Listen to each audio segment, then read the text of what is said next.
Un chico de apenas 18 años yace muerto en la arena manchada de sangre frente a Troya. Una flecha le atraviesa el talón, el único punto vulnerable de un cuerpo que parecía invencible.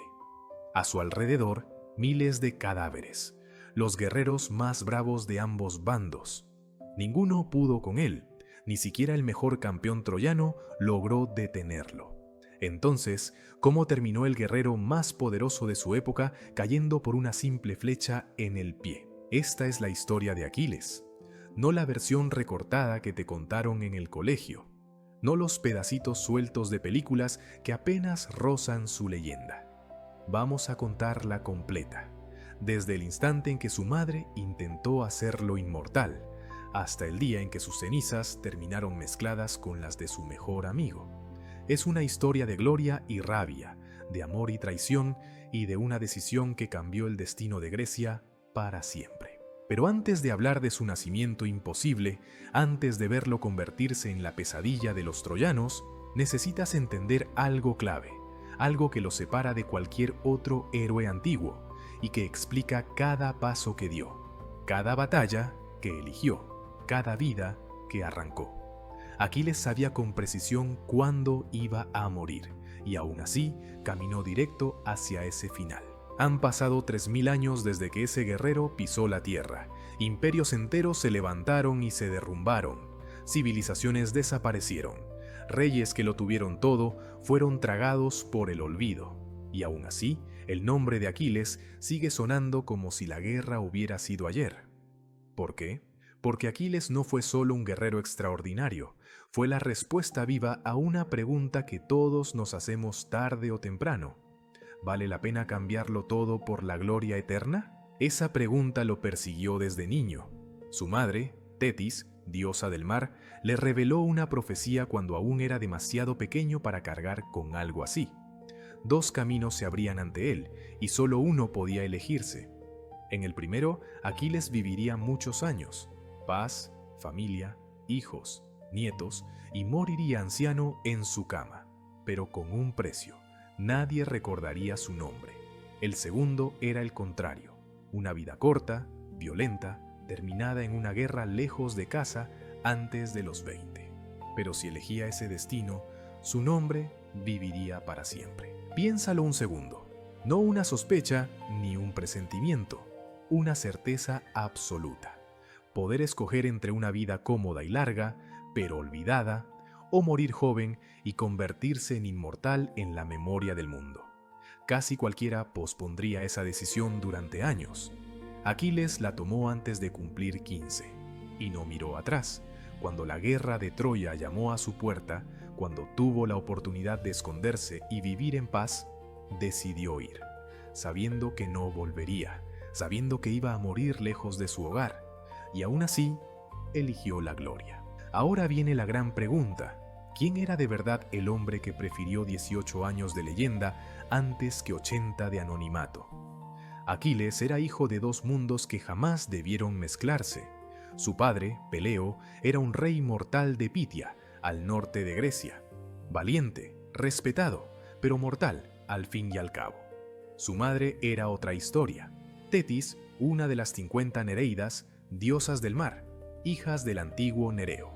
Inmortal, poderosa, capaz de cambiar de forma, tanto que los propios dioses la deseaban. Zeus la cortejó durante años. Poseidón también quiso tomarla como esposa. Entonces, ¿por qué una diosa del mar terminó casada con un simple rey humano? Por una profecía todavía más peligrosa. Los dioses escucharon que cualquier hijo de Tetis sería más poderoso que su padre. Zeus, que ya había derrocado a Cronos, no iba a arriesgarse a criar a alguien destinado a destronarlo. Poseidón tampoco, así que tomaron una decisión fría. Tetis se casaría con un mortal. De ese modo, su hijo podría superar a su padre humano, pero jamás amenazaría el poder del Olimpo. Y Peleo no fue elegido al azar. Había ayudado a los dioses en el pasado, había probado su honor y su valentía, pero además el Olimpo necesitaba que ese matrimonio diera fruto. ¿Por qué? porque se acercaba una guerra capaz de sacudir el mundo conocido, y los dioses querían a alguien que pudiera inclinar la balanza. Necesitaban a Aquiles, incluso antes de que Aquiles existiera. Tetis no aceptó ese destino con calma. Imagínalo, una diosa obligada a unirse con un hombre que envejecería y moriría, mientras ella seguiría joven para siempre. Cuando Peleo intentó capturarla para consumar la boda, Tetis desató todo su poder. Se volvió fuego, se volvió agua, se volvió serpiente, se volvió león. Pero Peleo resistió, sin soltarla, hasta que la diosa cedió. La boda fue un evento gigantesco. Todos los dioses invitados, todos, menos una. Eris, diosa de la discordia, y esa ofensa, años después, encendería la chispa de la guerra de Troya. Pero esa parte ya llega más adelante. De esa unión imposible, diosa inmortal, nació Aquiles. Y desde su primer aliento, Tetis supo que lo iba a perder demasiado pronto. Conocía la profecía. Si Aquiles escogía la gloria, moriría joven en una guerra que todavía ni había empezado. Y Tetis, con el poder de una diosa, intentó romper el destino. Quiso volverlo inmortal, invencible, imposible de matar, pero cometería un solo error, uno pequeño, casi invisible, y ese error lo costaría todo. Aquiles creció sabiendo que era distinto, no como los demás niños que corrían por el palacio. Tenía sangre divina en las venas, una fuerza que ningún mortal debería tener, reflejos que parecían adelantarse al futuro. Y tenía a Tetis, mirándolo siempre con una mezcla extraña de amor infinito y miedo absoluto, porque para ella cada día era una cuenta regresiva. Cada día lo acercaba a la elección, vida o leyenda. En este viaje vas a ver cómo ese niño se convierte en el guerrero más temido de toda la antigüedad. Vas a ver el sacrificio de una madre intentando lo imposible. Vas a vivir 9 años de entrenamiento con el maestro más sabio que existió. Vas a conocer el amor en medio de la guerra más sangrienta. Y vas a entender cómo un talón, un solo punto, terminó siendo el recordatorio de que hasta el más poderoso tiene un lugar donde puede romperse. Pero sobre todo, esta historia va a perseguir una pregunta que no se ha ido en 3000 años. Aquiles tomó la decisión correcta. ¿Vale la pena morir joven si tu nombre queda para siempre? ¿Es justo pagar la gloria con décadas de vida, amor y paz? Al final, tú decides si Aquiles fue el héroe más grande que existió o solo un joven que lo apostó todo por vanidad. Porque hay una verdad sobre Aquiles que muchas versiones pasan por alto.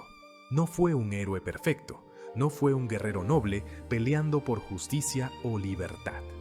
Aquiles peleó por una sola cosa, que su nombre no muriera nunca, y esa obsesión lo convirtió en el más letal, el más implacable, el más brillante en un campo de batalla.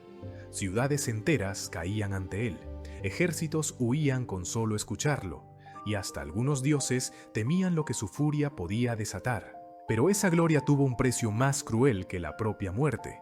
Perdió a su mejor amigo de la forma más brutal. Perdió el amor cuando le arrebataron a la mujer que amaba. Perdió su humanidad cuando la ira lo devoró por dentro hasta volverlo pura destrucción. Y al final, cayó por la flecha de alguien que ni siquiera se atrevió a mirarlo de frente. Esa es la paradoja de Aquiles, el más fuerte, vulnerable en un solo punto. El más veloz, incapaz de escapar de su destino, el más glorioso, condenado a morir antes de conocer la paz, el más recordado, sin poder disfrutar jamás de ese recuerdo. Y por eso, 3000 años después, seguimos contando su historia, seguimos discutiendo sus decisiones y seguimos preguntándonos qué habríamos hecho nosotros en su lugar. Así que prepárate. Vas a conocer la historia completa del hombre que eligió 18 años de inmortalidad en la memoria, por encima de 80 años de vida. La historia del hijo de una diosa que quiso desafiar al destino. La historia del guerrero que casi nunca fue derrotado en combate justo. La historia de Aquiles, cuyo nombre todavía retumba como cuando sus gritos hacían temblar las murallas de Troya. Y todo empezó con un gesto simple y terrible.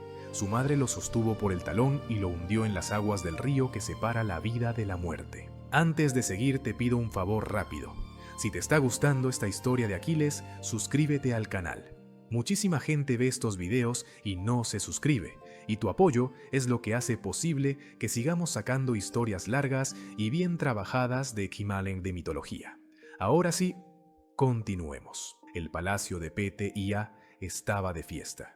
Antorchas encendidas en cada pasillo, música rebotando en los patios, sirvientes corriendo para tener listo el banquete. El rey Peleo por fin tenía un hijo, y no era cualquier hijo. Era el hijo de una diosa. Los nobles brindaban, los soldados gritaban de alegría y el pueblo celebraba al príncipe que algún día gobernaría esas tierras. Pero arriba, en la habitación más alta, lejos del ruido, Tetis sostenía a su recién nacido y lloraba. Y no eran lágrimas de felicidad, como las de cualquier madre mortal. Tetis lloraba porque veía el futuro, y lo que veía era una pesadilla. En sus brazos estaba el niño más hermoso que jamás había nacido. Ojos con una fiereza que no era de bebé, manos que algún día levantarían la espada más temida de Grecia, pero esas manos no llegarían a envejecer. Esos ojos no se verían nunca con canas en el reflejo. Ese niño perfecto moriría joven, lejos de casa, atravesado por una flecha en las playas de una ciudad que todavía ni sabía su nombre. Tetis conocía las profecías mejor que nadie. Sabía que su hijo tendría que escoger entre dos destinos y, conociendo la naturaleza de los héroes, casi podía adivinar la respuesta antes de que Aquiles pudiera hablar. La gloria llama fuerte a los grandes guerreros, y cuando llegara el momento, Aquiles elegiría la guerra, elegiría Troya, elegiría morir joven a cambio de vivir para siempre en la memoria, a menos que ella lo impidiera, a menos que lo protegiera de una forma que ninguna madre humana podría siquiera imaginar. Durante días, Tetis se encerró con su hijo. No lo alimentó con leche común, sino con ambrosía, la comida de los dioses. Cada gota reforzaba el cuerpo del niño, más resistente, más rápido, más distinto, pero no alcanzaba. La ambrosía podía hacerlo excepcional, casi perfecto. No podía hacerlo inmortal. No podía salvarlo de las lanzas, las espadas y las flechas que lo esperaban en el futuro. Tetis necesitaba algo más antiguo, más peligroso. Necesitaba el río Estigia. El Estigia no era un río cualquiera. Era la frontera entre el mundo de los vivos y el reino de los muertos. El límite que ningún mortal cruza y regresa igual. Sus aguas oscuras corrían en lo más profundo del inframundo, rodeando el reino de Hades 9 veces antes de perderse en la negrura eterna. Tocarlas significaba la muerte, pero existía un secreto, un rumor antiguo que solo los dioses se atrevían a mencionar. Si un bebé era sumergido en el Estigia, su piel se volvería invulnerable. Ninguna espada podría cortarlo, ninguna lanza podría atravesarlo. Ningún golpe podría quebrarlo, pero había un precio. Siempre lo hay cuando intentas torcer el destino. El Estigia era celoso con sus dones y no regalaba invulnerabilidad sin exigir algo a cambio, y Tetis, desesperada, estaba dispuesta a pagarlo. Una noche, con luna nueva y el palacio dormido, la diosa del mar desapareció con su bebé. No le dijo a Peleo a dónde iba, no explicó nada. Simplemente se esfumó, llevándose a Aquiles a profundidades donde ningún mortal podría seguirla. El viaje hacia el Estigia era peligroso incluso para una diosa. Tetis descendió por cavernas que se hundían más allá de las raíces de las montañas, cruzó túneles donde la luz jamás había rozado la piedra y pasó por puentes suspendidos sobre abismos sin fondo.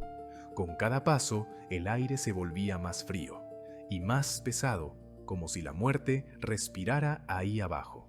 Y por fin, después de lo que pareció una eternidad, llegó a la orilla del río que separa la vida de la muerte.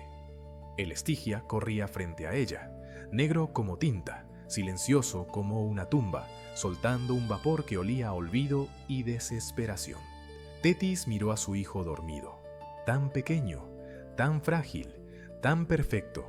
En unas horas tendría que devolverlo al mundo de arriba, al palacio donde su padre lo esperaba sin saber que su esposa había llevado al heredero al borde del inframundo. Pero si funcionaba, si el Estigia le concedía su don, Aquiles sería intocable. Ningún arma podría matarlo, podría ir a Troya, podría sobrevivir 1000 batallas y siempre volvería a casa. La profecía no se cumpliría, su hijo viviría. La diosa se arrodilló junto al río. Con la mano derecha sostuvo a Aquiles con firmeza, sujetándolo por el talón para que no cayera en esas aguas mortales. Con la izquierda apenas rozó la superficie del Estigia, y el río reaccionó al instante. El agua negra empezó a girar, formando un remolino pequeño, como si estuviera esperando, como si supiera lo que Tetis venía a hacer, y esperara, paciente, con la calma infinita de la muerte. Tetis respiró hondo. No había marcha atrás. Con un movimiento rápido, pero cuidadoso, sumergió a Aquiles en el Estigia. El bebé despertó de golpe con un grito que retumbó en las cavernas. No era un llanto normal, era un alarido de dolor puro, como si el río estuviera reescribiendo su cuerpo desde adentro. El agua negra cubrió su piel, su rostro, sus manitas agitándose desesperadas. Y entonces empezó a ocurrir algo imposible. La piel de Aquiles comenzó a brillar con un resplandor tenue, pero inconfundible. No era luz exactamente, era como si su cuerpo rechazara la oscuridad del río, como si la mortalidad estuviera siendo expulsada centímetro a centímetro. Las aguas del Estigia se arremolinaron con más fuerza, rodeándolo, penetrando en su piel, cambiándolo desde dentro. Tetis lo sintió en la mano. El bebé que sostenía ya no era del todo humano, se estaba volviendo algo entre Dios y hombre, algo que no debería existir. Fueron segundos larguísimos, como si el tiempo se hubiera detenido. La madre dentro de Tetis gritaba que lo sacara, que ya bastaba, pero la diosa dentro de ella sabía que tenía que esperar, dejar que el río terminara su obra. Y por fin, cuando el brillo alcanzó su punto máximo, Tetis lo sacó. El bebé dejó de gritar al instante, y cuando abrió los ojos, ya no había solo miedo ahí, había algo distinto, algo antiguo, como si por un instante hubiera visto lo que ningún mortal debería ver. Tetis lo revisó con desesperación, buscando señales de daño, pero Aquiles no solo estaba bien, parecía perfecto, más que perfecto. Su piel tenía un brillo casi invisible, una solidez extraña, como si fuera más real que la de cualquier ser vivo. Tetis presionó su brazo con la punta del dedo, lo suficiente para marcar la piel de cualquier bebé. La piel no cedió, no se hundió, era como tocar mármol vivo. Había funcionado, su hijo era invulnerable. Pero entonces Tetis miró su mano derecha, la que lo había sostenido todo el tiempo, y el corazón se le cayó al abismo. En el lugar donde sus dedos habían sujetado el talón del bebé, la piel seguía siendo normal, suave, vulnerable, mortal. Esa zona, apenas del tamaño de una moneda, no había tocado el Estigia. Había quedado protegida por su propia mano, y ahora era el único punto de todo el cuerpo de Aquiles que podía ser herido.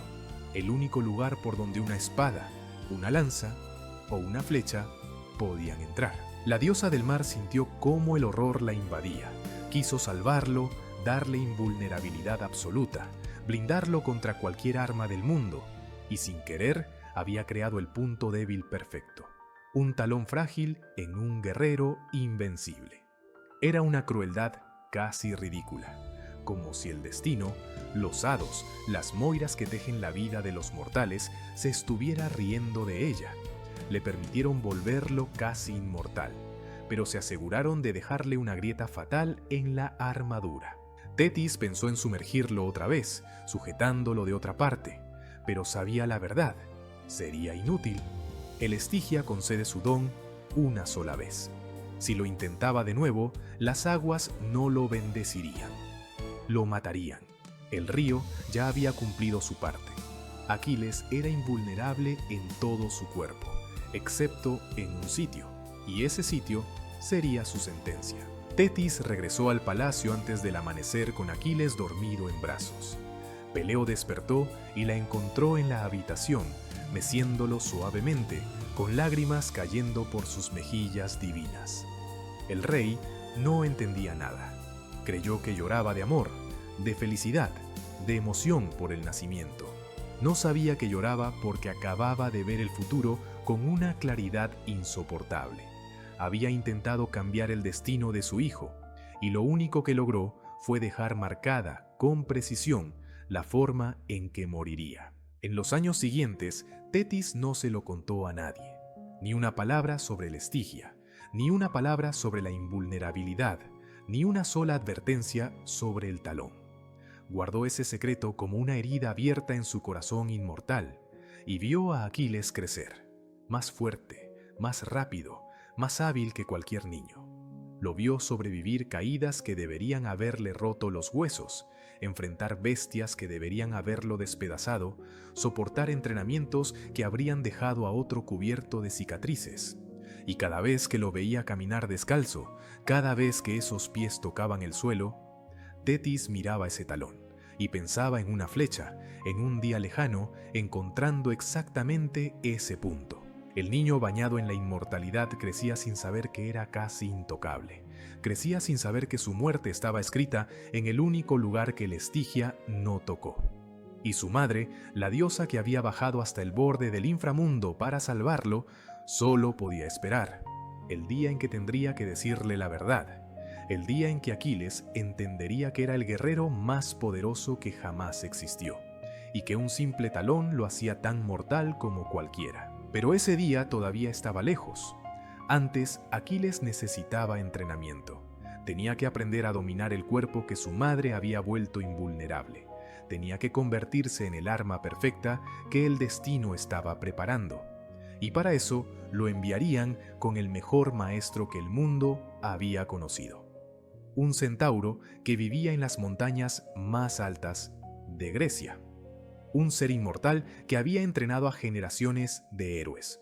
Su nombre era Quirón, y en 9 años transformaría a ese niño en el guerrero más letal que pisaría un campo de batalla. Aquiles tenía 6 años cuando Tetis lo llevó ante el centauro más sabio que había existido. No era una visita cualquiera, ni un tutor elegante que llegaba al palacio a educar al príncipe entre seda y banquetes. Tetis lo subió a las montañas más altas y remotas de Grecia, donde el aire se te mete en los pulmones como cuchillas y a un mortal le cuesta hasta respirar. Y ahí lo dejó. Durante los siguientes 9 años, Aquiles no volvería a ver el palacio de su padre. No habría camas suaves, ni platos servidos, ni música de cortesanos. Viviría como se vive en la montaña, duro, salvaje, a pulso. Y en ese lugar aprendería cosas que ningún niño debería aprender, hasta convertirse en algo que ningún guerrero mortal podría igualar. El lugar se llamaba Monte Pelión, y en sus cumbres nevadas vivía Quirón. Pero ojo, no era un centauro cualquiera de los que bajan a los pueblos. Beben hasta perder la cabeza y dejan caos a su paso. Quirón era distinto desde su nacimiento. Hijo del titán Cronos, y la ninfa Fílira llevaba sangre divina en las venas. Mientras otros centauros solo conocían violencia y vino, él dominaba medicina, música, astronomía, caza, guerra y filosofía. Los dioses le confiaban a sus propios hijos semidioses. Antes de Aquiles, había formado a Jasón, el líder de los argonautas, y después entrenaría a más héroes. Pero ninguno sería tan brillante, tan letal y tan perfecto como el niño que Tetis estaba poniendo frente a su puerta. Cuando Tetis y Aquiles llegaron a la entrada de la cueva, Quirón ya los estaba esperando, no porque alguien lo hubiera anunciado. Quirón simplemente lo sabía. Leía las estrellas, interpretaba el vuelo de las aves, sentía en el viento cuando el destino traía visitantes importantes.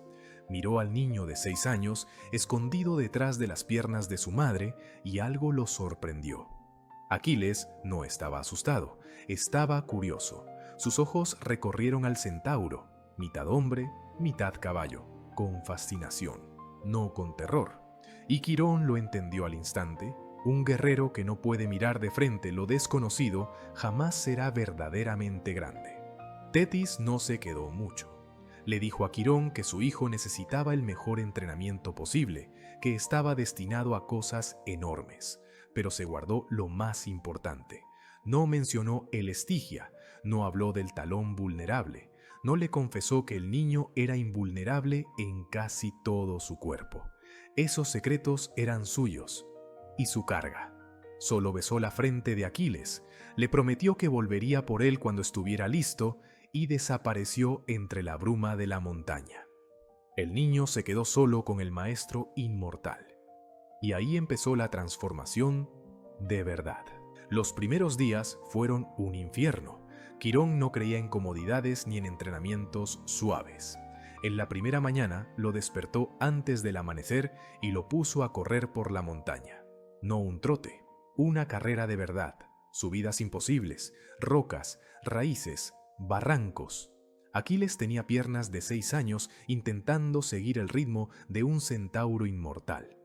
Al cabo de una hora, el niño se desplomó, sin aire, sin fuerzas. Quirón lo miró desde arriba y soltó una frase que Aquiles recordaría toda su vida. «Levántate, todavía nos quedan 5 horas». Aquiles lloró esa primera noche, pero al día siguiente se levantó, y al otro, y sin darse cuenta, empezó a volverse alguien que no sabía qué podía ser. En esas montañas, Aquiles descubrió algo inquietante. Su cuerpo aguantaba más de lo que cualquier niño debería soportar. Cuando caía en plena carrera, cuando se reventaba contra rocas, cuando se raspaba la piel, no sangraba. Golpes que a otro le habrían roto un hueso, a él apenas lo hacían tropezar. Quirón lo notó desde el primer día, y no preguntó. Un maestro de verdad reconoce un secreto cuando lo ve, y entiende cuando el silencio es parte del entrenamiento. Así que ajustó todo, más intensidad, más dureza, más presión. Empujó a Aquiles más allá del límite mortal porque sabía que ese niño, en el fondo, no era completamente mortal. Después de correr venía el combate. Quirón le enseñó a pelear con palos, con piedras, con las manos. Le mostró cómo leer a un rival, cómo detectar el inicio de un ataque antes de que el brazo se mueva, cómo usar la velocidad como arma y cómo convertir un error mínimo en una derrota total. Aquiles era rápido por naturaleza, más rápido que cualquier niño que Quirón hubiera visto, pero la velocidad sin control no sirve de nada. Quirón le enseñó paciencia, el instante exacto para entrar y el instante exacto para salir. Y le dejó una idea grabada a fuego. El más rápido no siempre gana. El más inteligente, sí. Pero Quirón no estaba criando solo un luchador. Por las tardes, cuando Aquiles ya no podía ni sentir las piernas, el centauro lo sentaba y le enseñaba medicina. ¿Qué plantas curan? ¿Cuáles detienen el sangrado? ¿Cuáles calman el dolor? Le enseñó anatomía. ¿Dónde están los puntos vitales? ¿Qué tendón te deja sin brazo? ¿Qué corte mata en segundos? Aquiles aprendió a salvar vidas y a quitarlas con la misma precisión. Y ahí entendió algo aterrador. Conocer el cuerpo puede ser tan mortal como una espada. Y por la noche, bajo un cielo lleno de estrellas que en el Pelión brillaban como si estuvieran más cerca, Quirón le enseñaba lo que otros maestros llamaban lo secundario. Música, para entender ritmo, respiración y armonía. Cosas que también existen en una pelea. Astronomía, para orientarse donde nadie te conoce, leyendo el cielo como un mapa que nunca miente. Filosofía, para preguntarse por qué lucha un hombre y qué separa a un héroe de un simple asesino.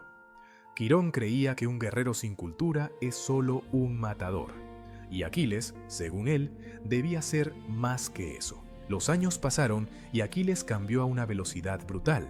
A los 8 podía correr todo un día sin parar. A los 9 cazaba ciervos con las manos, persiguiéndolos hasta que se rendían por agotamiento. A los 10 ya podía vencer a hombres adultos en combate cuerpo a cuerpo. Quirón lo apretaba más cada año, inventando pruebas nuevas, obstáculos nuevos, dolores nuevos. Y lo más impresionante no era lo que Aquiles lograba, sino que nunca se rendía, ni una sola vez en 9 años. Pero Quirón no solo entrenaba músculos, entrenaba cabeza, espíritu y carácter. Le contaba historias de héroes antiguos, cómo los más grandes cayeron por arrogancia y cómo los más débiles sobrevivieron por humildad. Le repetía una lección incómoda. Fuerza sin sabiduría es un peligro. Poder sin control destruye al enemigo y también a quien lo usa. Y le dejó claro que ser el más fuerte no significa ser el mejor. La verdadera grandeza está en saber cuándo pelear y cuándo tener misericordia. Aún así, había algo que Quirón no podía enseñarle. No podía enseñarle a dominar la furia que empezaba a crecer dentro de Aquiles. Con el paso de los años, el niño se volvió adolescente, y Quirón notó algo que le heló la sangre. Cuando Aquiles peleaba de verdad, cuando se entregaba al combate, algo se encendía. Sus ojos se volvían fríos, sus movimientos más brutales, y el control se le escapaba de las manos. Era como si dentro de él se abriera una puerta y saliera algo oscuro. Una rabia que no venía del entrenamiento, venía de más abajo. Tal vez herencia divina, tal vez el precio de ser casi invulnerable. Quirón intentó encauzar esa furia, le enseñó respiración, concentración, calma, pero la rabia de Aquiles era como un río crecido. Cuando rompe, no pregunta, arrasa. El centauro comenzó a preocuparse de verdad. Había entrenado guerreros poderosos, sí, pero ninguno con esta mezcla, habilidad absoluta y furia incontrolable. Temía estar forjando un arma demasiado peligrosa, una espada tan afilada que llegado el momento podría cortar por igual a enemigos y a amigos. En el 8º año, Quirón decidió que Aquiles necesitaba una lección que no se aprende con discursos. Una mañana lo llevó a una cueva profunda donde vivía un oso enorme, una bestia que ya había matado a decenas de cazadores, y le dio una orden simple: mátalo, pero sin furia, solo técnica, velocidad e inteligencia. Si dejas que la rabia te lleve, el oso gana. Aquiles entró confiado. Horas después salió victorioso, cubierto de sangre del animal. Pero Quirón no celebró. Vio algo en sus ojos que lo inquietó. Aquiles había soltado la furia, y lo peor es que la había disfrutado. En el 9º año, cuando Aquiles cumplió 15, Quirón supo que su trabajo estaba llegando al final. El niño que había llegado a la montaña ya no existía. En su lugar había un joven que corría más rápido que los ciervos, peleaba mejor que los mejores guerreros de Grecia, curaba heridas que matarían a cualquiera, tocaba la lira con talento y mataba con una eficiencia escalofriante.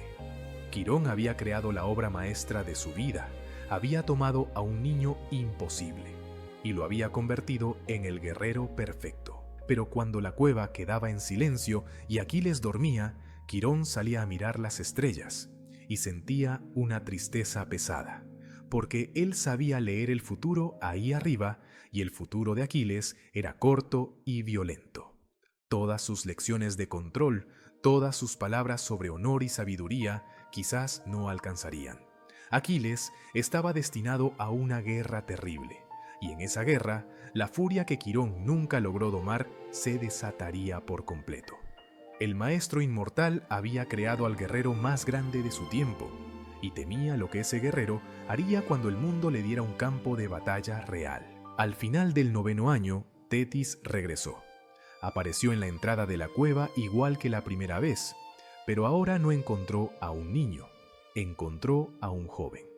Aquiles tenía 15 años, casi la altura de su maestro, y en la mirada llevaba la intensidad de alguien que ya había vivido demasiado. Quirón se lo entregó a Tetis y le dijo solo 3 palabras: «Ya está listo». Tetis miró a su hijo, vio al guerrero en que se había convertido y lo sintió en el pecho como un presagio. La elección se acercaba. Muy pronto, Aquiles tendría que decidir entre una vida larga y silenciosa o una muerte joven con gloria eterna. Pero antes de que esa decisión explotara en su cara, antes de que la guerra lo buscara, Tetis haría un último intento desesperado por salvarlo. Lo escondería donde nadie pensara buscar. Lo disfrazaría de una forma tan absurda que ningún reclutador la imaginaría. Haría lo que fuera para poner una pared entre Aquiles y el destino que avanzaba día tras día, porque una madre, aunque sea una diosa, no deja de luchar por su hijo, ni siquiera cuando todo, absolutamente todo, dice que es inútil, ni siquiera cuando las estrellas confirman que la profecía va a cumplirse. Quirón los vio bajar la montaña y perderse entre la niebla. Sintió orgullo y también dolor. Había cumplido su tarea. Había forjado al guerrero más poderoso que el mundo conocería, pero también sabía lo que venía. Los próximos años demostrarían si la sabiduría, el honor y el control que intentó sembrar en Aquiles serían suficientes para frenar la furia que ardía en su corazón. Quirón temía que no, y el tiempo, como siempre, tendría la última palabra. Mientras Aquiles entrenaba en las montañas, el mundo allá abajo se estaba acomodando para la guerra más grande que habían visto. Y todo empezó con una manzana. Años atrás, en la boda de Tetis y Peleo, la diosa Eris, la discordia, lanzó una manzana dorada con una inscripción: para la más bella. Hera, Atenea y Afrodita la reclamaron al instante. Zeus, que no quería elegir y ganarse el odio de dos diosas, pasó el problema a un mortal, un príncipe de Troya llamado Paris. Paris eligió a Afrodita y ella le prometió el amor de la mujer más hermosa del mundo.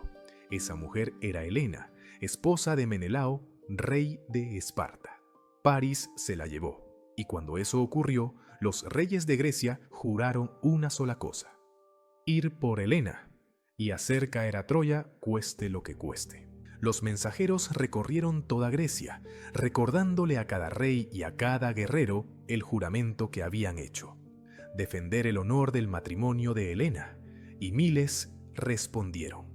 Pero los líderes griegos lo sabían. Esto no se ganaba solo con números.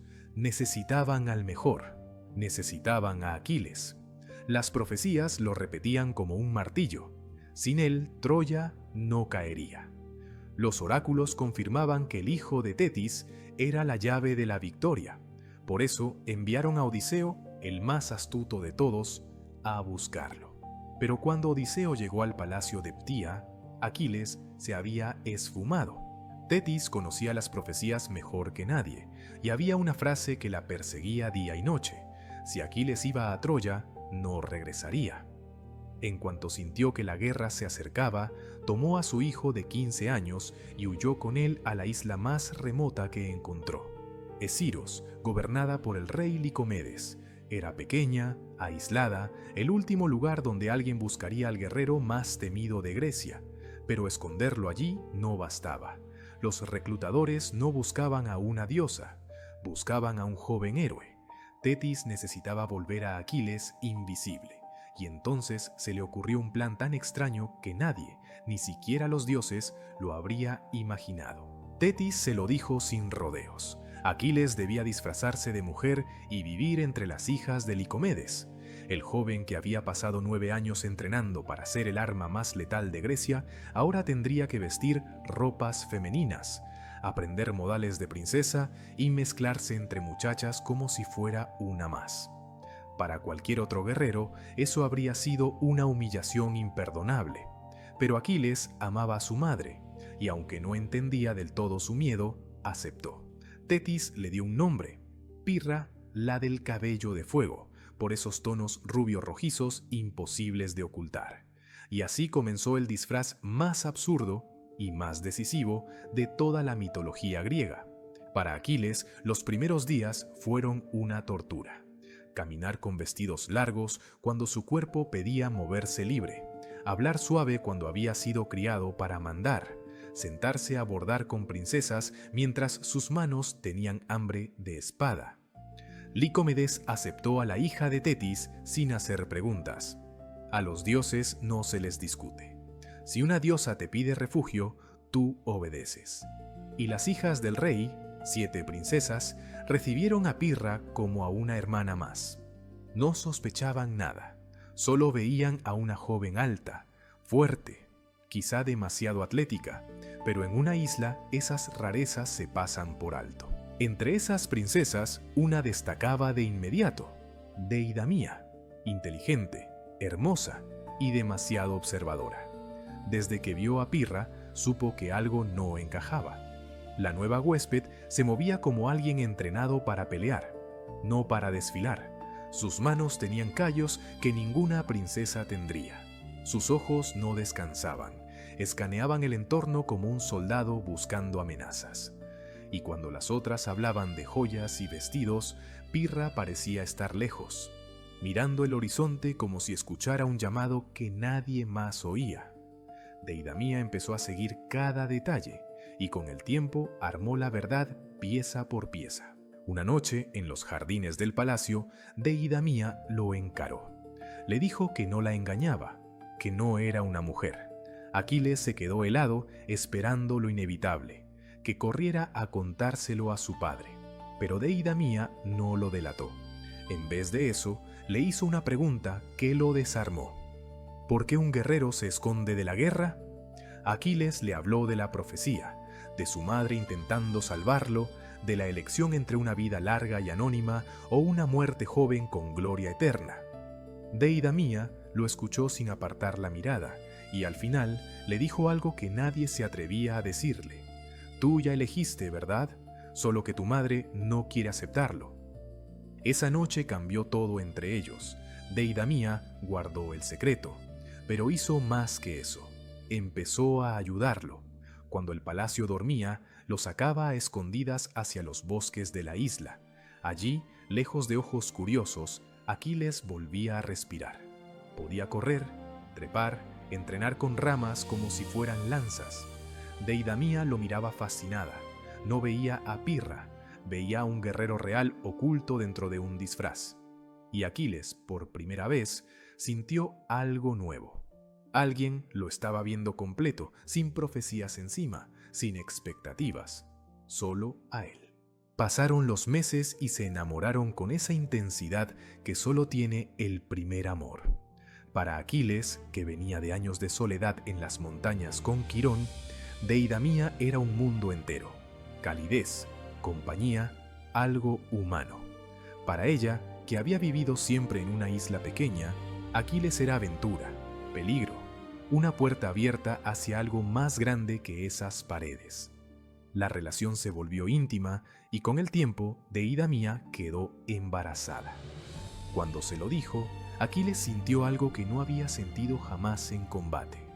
Miedo, no a una espada, sino a la idea de ser padre. Deidamía le propuso escapar, tomar un barco, perderse en otra isla aún más remota, vivir lejos de todo. Y Aquiles lo pensó de verdad. Podía quedarse, ver nacer a su hijo, construir una vida en paz. Era exactamente el camino que Tetis quería. Vida larga y anónima. Pero cada noche, cuando Aquiles miraba las estrellas desde los jardines, algo le mordía por dentro. Una inquietud, una sed que no se apagaba. Él sabía lo que era, aunque no quisiera admitirlo. Guerra, gloria, el destino que llevaba años evitando y que aún así lo llamaba por su nombre. Mientras tanto, en Grecia, los ejércitos se juntaban para partir hacia Troya. Miles de barcos, decenas de miles de hombres. Pero los jefes estaban furiosos, porque las profecías no cambiaban. Sin Aquiles no habría victoria. Agamenón, el rey supremo de la expedición, exigía resultados. Odiseo había buscado por palacios, ciudades y caminos como si rastreara a un fantasma. El hijo de Tetis había desaparecido, y entonces Odiseo conectó la última pieza. Tetis era diosa del mar. Si ella quería ocultarlo, lo haría donde el mar lo protegiera. Así que Odiseo cambió la búsqueda, dejó el continente y empezó a mirar las islas. Le tomó meses, pero al final llegaron los rumores. Una isla llamada Esciros, un rey llamado Licomedes, 7 hijas o quizá 8. Los pescadores no se ponían de acuerdo. Lo único claro era esto: hacía un año había aparecido una joven nueva, alta, que casi nunca salía del palacio. Para Odiseo, eso sonó a campana. Navegó hacia Esciros con una idea fija. No podía llegar acusando al rey de ocultar a Aquiles. necesitaba algo mejor. Necesitaba que Aquiles se delatara solo. Y si había alguien capaz de hacer que un héroe se traicionara por instinto, era Odiseo. Odiseo llegó al palacio presentándose como mercader, cargado de regalos exóticos para las princesas. Licomedes, hospitalario, lo invitó a quedarse y mandó llamar a sus hijas. Odiseo las observó con calma, como si solo evaluara clientas. 7 se movían con la gracia típica de la realeza, pero una era distinta, más alta, cabello rubio rojizo, pasos firmes, hombros más anchos. Y cuando esa joven lo miró a los ojos, Odiseo lo supo sin necesidad de pruebas. Esa mirada no era de princesa, era fuego de guerrero. Odiseo abrió el baúl. Joyas, telas finas, perfumes, espejos, todo lo que normalmente enciende la curiosidad de jóvenes princesas. Pero entre esos regalos, escondidos como una trampa, había 3 objetos que no pertenecían ahí: una espada corta, un escudo de bronce pulido y una lanza de guerra. Las princesas se lanzaron sobre las telas y las joyas entre risas. Todas, excepto una. Pirra no miró un solo collar. Sus ojos se clavaron en las armas como si fueran aire después de meses bajo el agua. Sus manos temblaron queriendo alcanzarlas, obligándose a no moverse. Y ahí Odiseo dio el golpe final. Había dejado soldados afuera con instrucciones precisas. A su señal, comenzaron a sonar cuernos de guerra y a gritar que la isla estaba siendo atacada. El salón explotó en pánico. Las princesas gritaron y corrieron a esconderse tras su padre. Todas menos una. Pirra no corrió, no se agachó, se movió por instinto. En un parpadeo tomó la espada y el escudo del baúl y se plantó entre la puerta y las princesas, en posición perfecta. No era una pose, era entrenamiento, era guerra. El salón quedó en silencio, como si el aire se hubiera cortado. Pirra sostenía el escudo y la espada con una naturalidad que delataba años de práctica. Odiseo sonrió sin prisa. Aquiles, dijo. No Pirra, no hija de Tetis. Aquiles. En ese segundo, el disfraz se rompió. Aquiles bajó el escudo despacio, entendiendo que el juego había terminado. Licomedes miró de uno a otro, confundido, sin saber qué acababa de descubrir en su propio palacio. Y Deidamía lloró, porque ella sí lo sabía, sabía lo que venía. Sabía que Aquiles se iría a la guerra y que, según la profecía, no volvería. Odiseo explicó la verdad sin adornos. Grecia necesitaba a Aquiles. Sin él, Troya no caería. Morirían miles y la guerra podría alargarse durante años, tal vez décadas. Pero con Aquiles, la balanza se inclinaba. Y entonces, Odiseo ofreció lo único que un héroe como Aquiles no podía fingir que no escuchaba: gloria eterna. Tu nombre vivirá para siempre, le prometió. Cuando todo lo demás sea polvo, la gente seguirá contando la historia de Aquiles. Y remató con una pregunta cruel, directa. ¿De verdad vas a desperdiciar eso escondido en una isla con un vestido? Aquiles miró a Deidamía. Estaba embarazada de su hijo. Podía quedarse, podía ver nacer a ese niño, ser padre, vivir la vida que su madre soñaba para él. Pero entonces recordó el Pelión, recordó 9 años de frío, sangre y disciplina con Quirón. Recordó cada límite roto, cada lección aprendida a golpes. ¿Para qué había sido todo eso? ¿Para esconderse? ¿Para apagarse? No, Aquiles se dio cuenta de algo que dolía admitir. Su decisión estaba tomada desde hace mucho. Quirón lo sabía, Deidamía lo había dicho, y Tetis probablemente siempre lo supo. Aquiles había elegido la gloria desde el principio. Odiseo, oliendo la decisión en el aire, soltó el último anzuelo. Tenía un regalo más. No estaba en el baúl, estaba en su barco, una armadura forjada por Hefesto, el herrero del Olimpo. Tetis, sabiendo que tarde o temprano Aquiles iría a la guerra, había suplicado por la mejor armadura jamás creada, un escudo que no se rompe, un casco divino, un arma que no se mellaba, una lanza que no fallaba, digna de un semidios. Odiseo llevó a Aquiles al barco, y cuando el joven vio esa armadura, supo que ya no existía un camino de regreso. Aquiles volvió al palacio solo para despedirse. Deidamía lo esperaba en los jardines. No le rogó, no armó una escena, solo le pidió una promesa. Si sobrevivía, si las profecías fallaban, volvería por su hijo. Aquiles juró que sí, y mintió, porque en el fondo sabía la verdad. Las profecías no suelen equivocarse, pero le dejó esa pequeña chispa de esperanza, la única que podía darle. La besó por última vez, apoyó la mano en su vientre y se fue.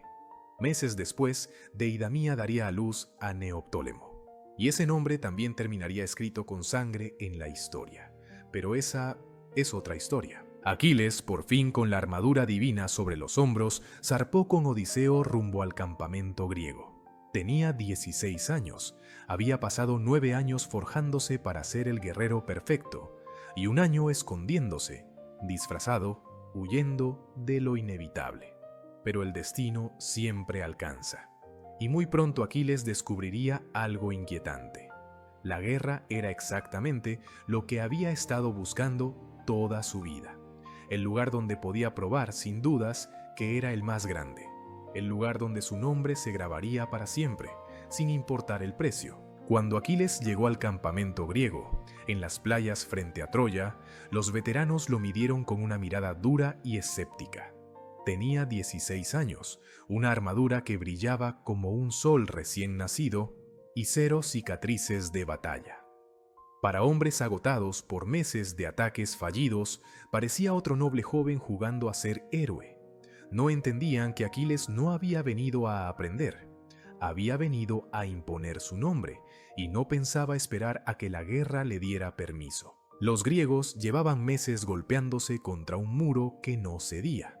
Troya estaba protegida por murallas legendarias, supuestamente levantadas con ayuda divina, y cada asalto terminaba igual: sangre griega en la arena y puertas troyanas cerradas. Héctor, príncipe y campeón de Troya, defendía con una ferocidad que parecía inagotable. Pero el verdadero secreto de la resistencia no era solo piedra y disciplina.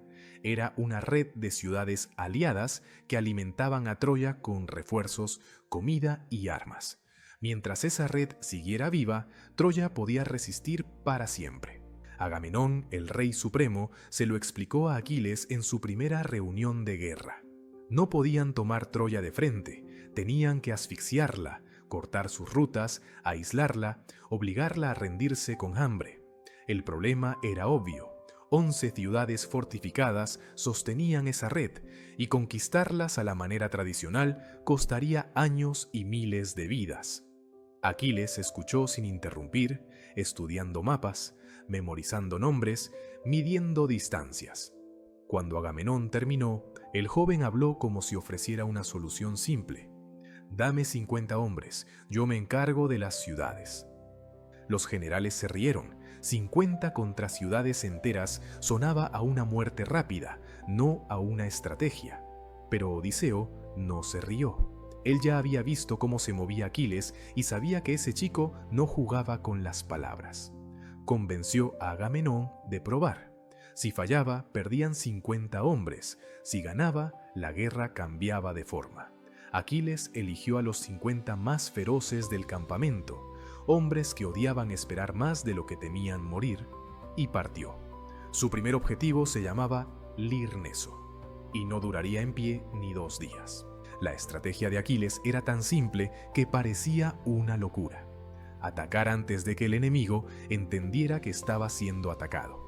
Mientras otros ejércitos se pasaban semanas levantando torres, fabricando arietes y negociando rendiciones, Aquiles llegaba al amanecer y empezaba, sin discursos, sin condiciones, solo velocidad y violencia controlada. Los defensores del Lirneso, acostumbrados a ver asedios lentos y previsibles, se encontraron con un golpe inmediato, brutal. Y al frente iba un joven con armadura divina que se movía como si la guerra fuera su elemento natural. Aquiles fue el primero en trepar las murallas.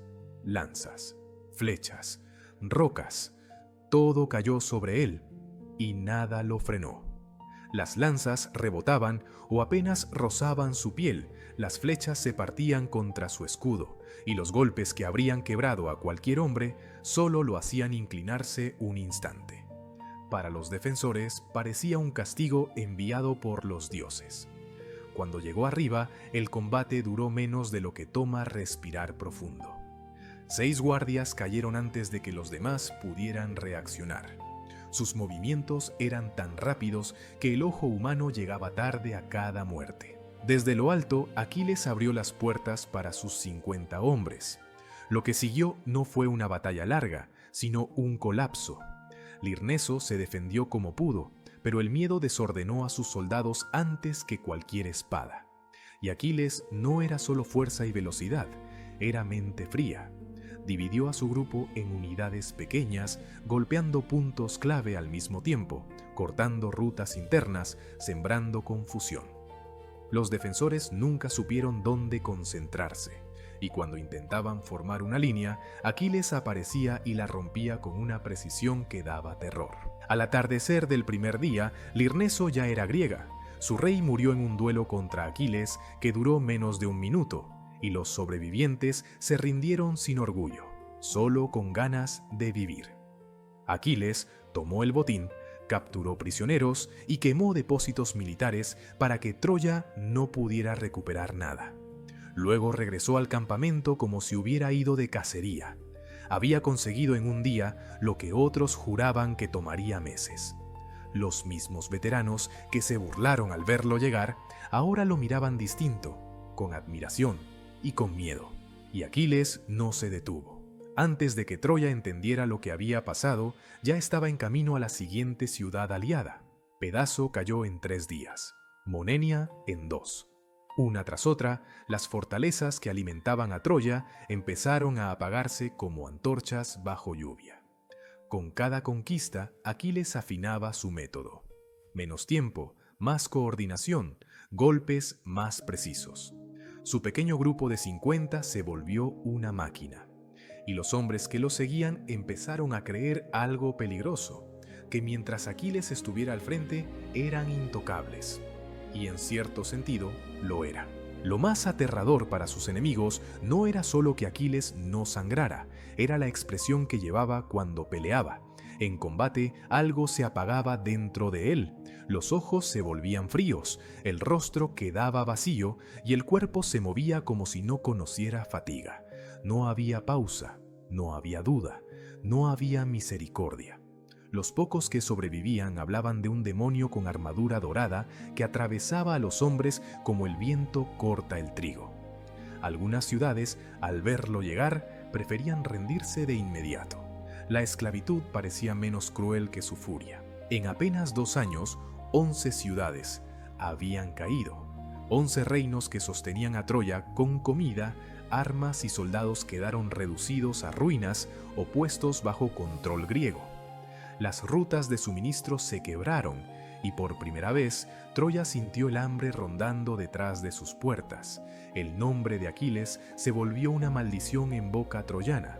Madres asustaban a sus hijos con su nombre y algunos soldados desertaban antes de enfrentarlo.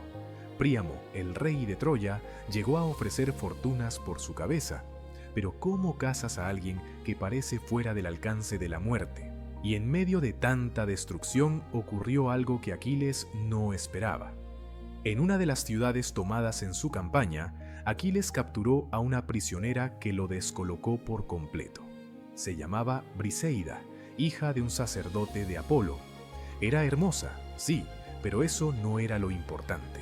Era inteligente, orgullosa, y tenía una forma de mirar que no pedía permiso. Donde Deidamía había sido ternura y refugio, Briseida era fuego y desafío. No le tenía miedo a Aquiles, y esa ausencia de temor lo atrapó como una lanza en el pecho.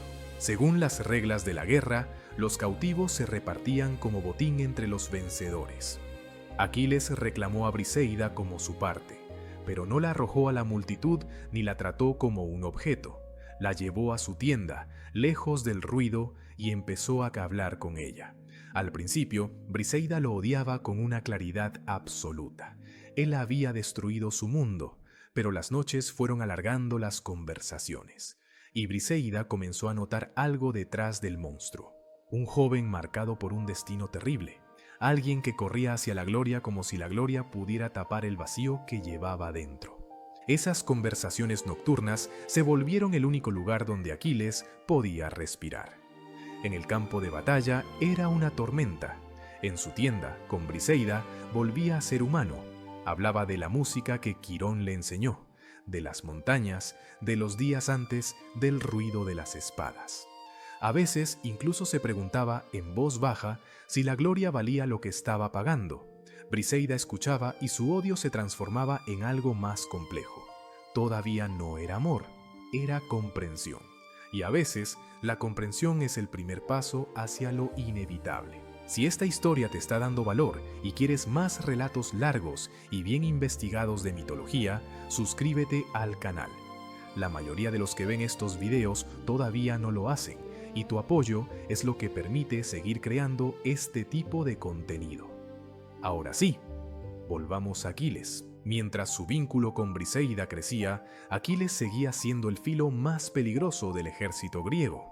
A lo largo de los años siguientes, peleó en docenas de batallas contra los troyanos. Cada vez que Héctor intentaba romper el cerco con una salida agresiva, Aquiles estaba ahí para cerrarle el paso. Cada vez que llegaban refuerzos para Troya, Aquiles los interceptaba antes de que tocaran las murallas. Para muchos en el campamento, la verdad era incómoda. Aquiles no era solo su campeón, era la razón por la que seguían vivos en esa playa. Pero la guerra no te destruye solo el cuerpo, te va comiendo la mente. Matar una y otra vez, ver caer compañeros, sostener la tensión día tras día. Todo eso empezó a desgastar a Aquiles. La furia que Quirón nunca pudo domar crecía como un incendio. En batalla, Aquiles se perdía dentro de ella, golpeaba sin pensar, sin sentir, solo haciendo lo que su cuerpo sabía hacer. Y cuando regresaba a su tienda y veía a Briseida, algo de esa humanidad volvía. Ella se convirtió en su ancla, el recordatorio de que aún era un hombre y no solo una herramienta de muerte. Briseida también cambió, aprendió la guerra desde adentro y vio la política que la alimentaba, ambiciones, egos, promesas de gloria que ocultaban intereses sucios. Conoció a los líderes griegos y entendió que muchos no buscaban justicia, sino poder. Y sin darse cuenta, empezó a preocuparse por Aquiles de verdad. Veía cómo cada batalla le robaba algo, cómo el joven que había descubierto en la tienda se iba apagando detrás del monstruo que todos temían. Le rogaba que se detuviera, que se retirara, que escaparan juntos si era necesario, pero Aquiles no podía. La gloria lo llamaba y el destino lo empujaba. Y entonces llegó el 9º año de la guerra, y el error que lo incendió todo. Agamenón capturó a una prisionera llamada Criseida, hija de un sacerdote de Apolo. El sacerdote ofreció un rescate enorme por ella. Agamenón se negó, orgulloso, como si negar el ruego de un hombre también fuera desafiar a un dios. El sacerdote rezó a Apolo, y Apolo respondió con una plaga que empezó a matar a los griegos por cientos. Los adivinos no tardaron en decir lo evidente. La única forma de detener el castigo era devolver a Criseida a su padre. Agamenón, obligado a devolver a Criseida, estalló de rabia, y como todo hombre que se siente humillado, buscó a quien humillar a cambio. Sus ojos se posaron en Briseida, la prisionera de Aquiles. En teoría, como líder supremo, Agamenón podía reclamar botín de sus subordinados. Pero hacerlo con Aquiles, el guerrero que había ganado las victorias más decisivas, era más que una orden, era un mensaje público. Tú sigues por debajo de mí. Un insulto diseñado para quebrar su orgullo, y funcionó, porque a Aquiles podían quitarle muchas cosas, pero no sin pagar un precio. Cuando los heraldos de Agamenón llegaron a la tienda de Aquiles para llevarse a Briseida, el joven guerrero quedó frente a una elección imposible. Podía matar a los mensajeros, desafiar al rey supremo y encender una guerra civil dentro del propio campamento griego. O podía tragarse el orgullo, aceptar la humillación y perder a la única persona que le importaba en ese mundo de sangre y arena. Aquiles apretó los puños hasta que le temblaron las manos, con la furia golpeándole el pecho como un tambor. Y aún así, no los mató. Pero cuando Briseida se lo llevaron, llorando, llamándolo por su nombre, algo se quebró dentro del guerrero más poderoso de Grecia. Esa noche, Aquiles tomó la decisión más peligrosa de su vida. Una decisión capaz de romper un ejército entero sin necesidad de levantar una espada. Negarse a pelear. Se retiró del combate, y cuando los troyanos comprendieron que Aquiles ya no estaba en el campo de batalla, prepararon el contraataque más devastador que los griegos habían enfrentado. Morirían miles. El campamento estaría a punto de caer, y todo nacería de lo mismo de siempre: la arrogancia de Agamenón, incapaz de controlar su orgullo. A la mañana siguiente, el campamento griego despertó con una ausencia que se sentía como un hueco en el estómago. Aquiles no salió de su tienda, no fue a consejos de guerra, no revisó armas ni escudos para el combate del día. Simplemente se quedó adentro, en silencio, con una furia tan densa que parecía calentar el aire. Los soldados evitaban pasar cerca, como si esa tienda fuera un horno a punto de explotar. Nadie necesitaba explicaciones. Algo terrible había ocurrido, y el miedo se notaba en cada mirada. Patroclo, el amigo de Aquiles desde la infancia, fue el único que se atrevió a entrar. Encontró al guerrero más temido de Grecia sentado en el suelo, mirando el lugar vacío donde Briseida solía dormir. No había lágrimas, no había gritos, solo un silencio helado, más inquietante que cualquier explosión de ira. Patroclo intentó razonar, recordarle que Agamenón se había equivocado. Sí, pero que la guerra seguía ahí afuera. Aquiles levantó la mirada con ojos que parecían no reconocerlo y dijo sin emoción: «Que se mueran todos, ya no pelearé por ellos». Al principio, los generales no lo tomaron en serio. Pensaron que Aquiles estaba haciendo un berrinche, que en unos días se calmaría y volvería al combate como siempre. Después de todo, era un guerrero. Los guerreros pelean. Pero pasaron los días y Aquiles no se movió. Pasó una semana y seguía encerrado. Desde las murallas, los troyanos observaban cada rutina del campamento griego y notaron la ausencia. Entonces Héctor, príncipe de Troya, vio por fin la oportunidad que había esperado durante 9 años. Sin Aquiles, el equilibrio se rompió en un instante. Durante años, los troyanos habían vivido con el terror de que el guerrero invencible saliera a masacrarlos cada vez que se asomaban fuera de sus puertas. Habían perdido miles intentando detenerlo, y Héctor mismo había evitado enfrentarlo directamente porque sabía lo que significaba: muerte segura. Pero ahora Aquiles estaba fuera del tablero. Troya tenía ventaja numérica, mejores posiciones y por primera vez confianza real. Era el momento de dejar de resistir y empezar a atacar. La primera batalla sin Aquiles fue un desastre. Al amanecer, los troyanos salieron en el ataque más grande que habían lanzado en años, y Héctor lideró la carga como una lanza viva. Los griegos, acostumbrados a tener a Aquiles al frente absorbiendo el golpe principal, se encontraron sin su escudo humano. La línea se dobló, luego se quebró.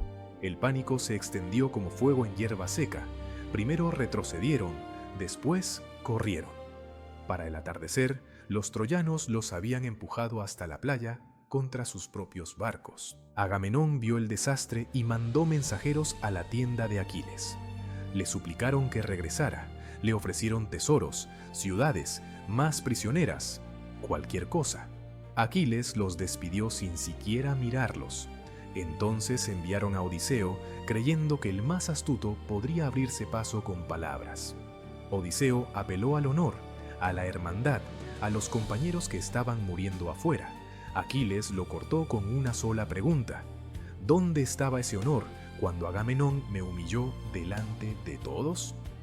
Odiseo no encontró respuesta. Las batallas continuaron y cada día fue peor que el anterior. Sin Aquiles, los griegos perdían terreno una y otra vez, como si el mar se los tragara poco a poco. Héctor parecía imparable, fortalecido por la ausencia de su némesis. Áyax peleaba con valentía, pero no podía estar en todos lados al mismo tiempo.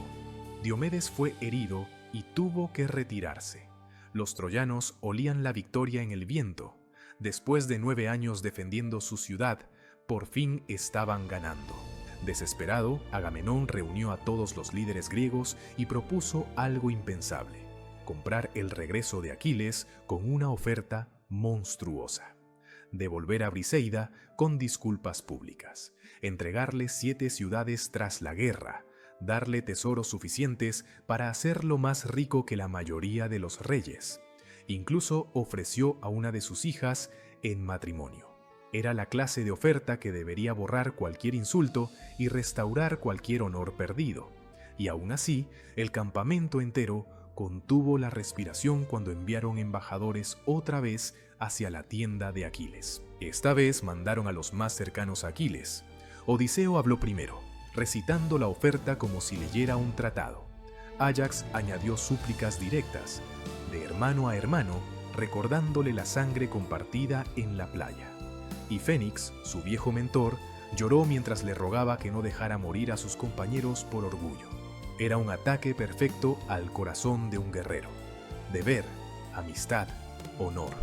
Cualquier otro habría cedido, pero Aquiles no era cualquier otro. Aquiles escuchó sin interrumpir, como una estatua. Cuando terminaron, se levantó y dio una respuesta que dejó el aire sin oxígeno. Dijo que no le importaban las ciudades, ni el oro, ni las disculpas, que Agamenón podía quedarse con todo. Y entonces recordó la profecía de su madre, las 2 vidas que siempre lo esperaban: morir joven con gloria o vivir largo en paz. Por primera vez desde que pisó Troya, Aquiles dijo que elegía la vida, que al amanecer partiría de regreso a Patria y que Agamenón podía pelear su guerra sin él. Los embajadores regresaron con esa respuesta y la desesperación se transformó en terror puro. Si Aquiles se iba, otros lo seguirían. El ejército griego se desmoronaría, Troya ganaría. 9 años de guerra, miles de muertos, todo para nada. Agamenón, por primera vez, entendió la magnitud del error que había cometido, pero su orgullo seguía siendo más grande que su miedo. No fue a disculparse en persona. No hizo nada, y el silencio de Aquiles se volvió una sentencia. Al día siguiente, los troyanos lanzaron su ataque más audaz. No solo salieron de las murallas, avanzaron directo hacia el campamento e intentaron quemar los barcos. Si destruían la flota, los griegos quedarían atrapados en la playa, sin escape, condenados a una matanza total. Los griegos pelearon desesperados, defendiendo cada nave como si fuera su propia casa, pero estaban siendo aplastados.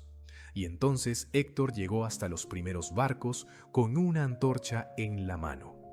La derrota estaba a segundos. Desde su tienda, Aquiles escuchaba el caos. Gritos, metal chocando, hombres suplicando ayuda. Patroclo estaba a su lado, mirando hacia el combate con agonía en los ojos. No podía soportarlo. Le rogó una última vez que saliera a pelear. Aquiles se negó. No por Agamenón, no por el ejército, no por nadie. Entonces Patroclo tuvo una idea desesperada. Si Aquiles no iba a luchar, al menos que le prestara la armadura. Los troyanos habían aprendido a temerla. Solo verla podía bastar para hacerlos retroceder. Aquiles dudó.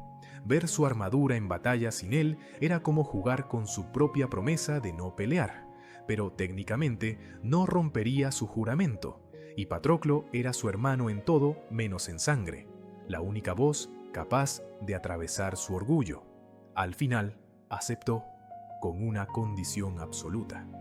Patroclo solo debía defender los barcos. Una vez que los troyanos retrocedieran, debía volver de inmediato, sin persecución, sin gloria, sin locuras. Patroclo lo juró, y esa promesa, tan simple, sería la que los destruiría a ambos. Cuando Patroclo salió con la armadura divina de Aquiles, el campamento griego rugió de alivio. Muchos creyeron que Aquiles por fin había regresado, y del otro lado, los troyanos sintieron el terror instantáneo. Esa armadura dorada era el fantasma que los había perseguido durante años. El avance se frenó en seco. Las filas empezaron a retroceder.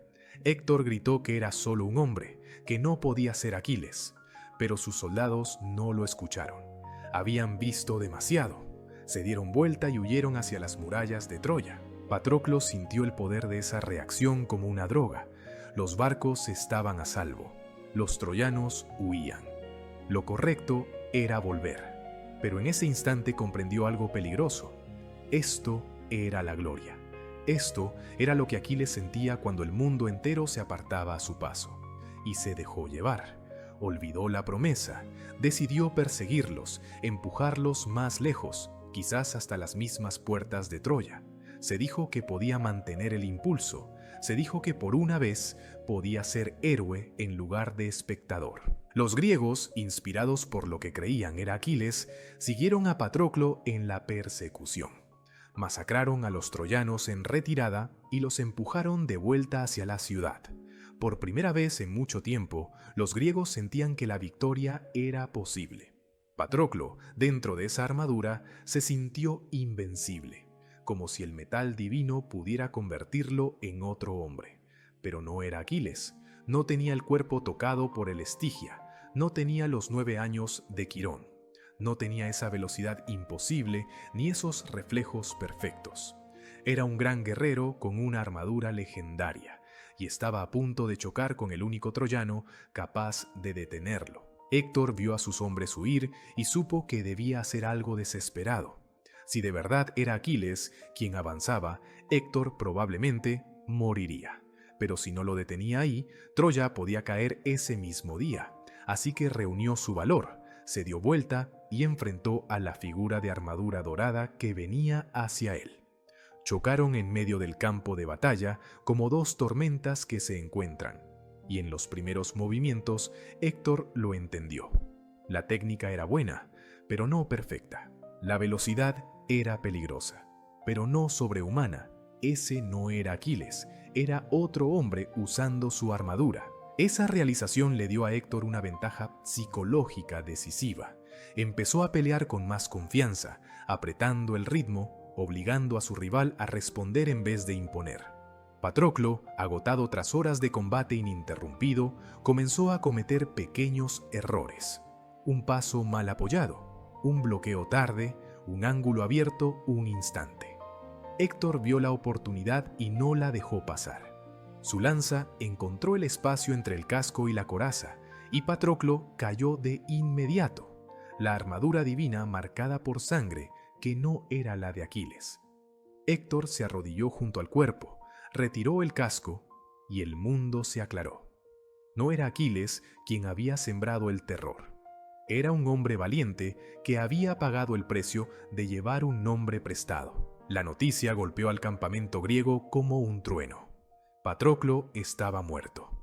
Héctor se había llevado la armadura de Aquiles como trofeo, y el cuerpo seguía en disputa, con griegos y troyanos peleando por reclamarlo en el campo. Alguien tenía que decírselo a Aquiles. Ese peso cayó sobre Antíloco, hijo de Néstor, que corrió hacia la tienda con el rostro deshecho por las lágrimas. No necesitó hablar. Aquiles vio su expresión y supo la verdad al instante. El grito de Aquiles detuvo al campamento entero. No sonó como un grito humano, sino como algo rompiéndose por dentro, como un alma partiéndose en dos. Tetis lo oyó desde las profundidades del mar y acudió de inmediato. Encontró a su hijo en el suelo, golpeando la tierra, cubierto de ceniza sobre la cabeza, el duelo hecho cuerpo. Patroclo había muerto, su único amigo verdadero, el único que lo conocía completo y lo aceptaba sin condiciones. Y Aquiles entendió la cadena que llevaba a esa muerte. Había prestado su armadura, había dejado que el orgullo pesara más que la seguridad de su hermano, y ahora ya no existía forma de deshacerlo. Tetis abrazó a su hijo y le prometió que le conseguiría una nueva armadura, incluso más grandiosa que la anterior. Le dijo que Hefesto forjaría armas capaces de hacer temblar hasta a los dioses. Pero Aquiles apenas escuchaba. Solo repetía una sentencia: una y otra vez, como si la pronunciara el propio destino. Voy a matar a Héctor. Voy a hacerlo pagar. Voy a destruirlos. La retirada había terminado. Aquiles regresaría a la guerra, pero no como antes. Algo murió en él junto con Patroclo. Lo que saldría al campo de batalla no sería un hombre, sería venganza con forma humana. Tetis descendió a las profundidades del océano y llegó hasta la forja de Hefesto, el herrero del Olimpo. Le suplicó una armadura digna de su hijo, algo que pudiera acompañar la furia que estaba a punto de desatarse. Hefesto, que le debía antiguos favores, trabajó toda la noche con fuego divino y metal que ningún mortal podía tocar. Al amanecer, la obra estaba lista. Un escudo indestructible grabado con escenas del cosmos, un casco que brillaba como el sol y armas forjadas con un metal que parecía arrancado a las estrellas. Era una obra maestra divina, y también, sin que Tetis pudiera evitarlo, el último regalo de una madre antes de ver a su hijo caminar hacia su final. Cuando Tetis le entregó la nueva armadura a Aquiles, él apenas la miró. Sus ojos estaban vacíos, como si alguien le hubiera arrancado algo esencial.